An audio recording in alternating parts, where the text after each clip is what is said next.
ভোলা মাছ ভালো লাগে হচ্ছে উস্তে দিয়ে আলু দিয়ে রান্না করলে, বেগুন দিয়ে আলু দিয়ে রান্না করলে, আর হচ্ছে লাউ শাক, কুমড়া শাক এগুলা দিয়ে রান্না করলে কিন্তু ভালো লাগে।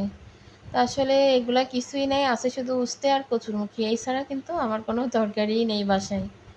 তা আমি রান্না করব উস্তে দিয়ে বেশি করে পেঁয়াজ মরিচ দিয়ে। আজকে আর হাতে মাখাতে ইচ্ছা করলো না, এই জন্য খুন্তি দিয়ে একটু নাড়ায় চাড়ায় মাখায় দিছে। আর আজকে হচ্ছে দেরি হয়ে গেছে, ঘুম থেকে উঠে দেখি 8টা 25 বাজে। তার ভিতরে ছেলে চলে যাবে স্কুলে, ওরে রেডি করে দেব কখন, ওরে খাবার দেব কখন, আর আমি রান্না করব কখন। তাও তো কপাল ভালো, কালকে গরু গোশের তরকারি ছিল, তেহেরি ছিল, ওইটা গরম করে দিছি। তেহেরি দিয়ে গরু গোশের তরকারি দিয়ে খেয়ে চলে গেছে। টিফিন দিতে চাইলাম যে গরু গোশ আছে, তাড়াতাড়ি করে একটা রুটি বা একটা পরোটা বানাই দিই। তা বললো টিফিন নিব না, টিফিনে চলে আসতে পারি। এই জন্য আর ঝামেলা হলো না। পরে 2 ভাগের গোছ গাছ করে রান্না করতে করতে আজকে দেরি হয়ে গেছে। আসলে মাছ কষায় উঠায় রেখে দিছি, উস্তে আলু একসাথেই দিছি। আমি উস্তে রান্না করি আর চিন্তা করি যে যাতে একটু তিতো হয়।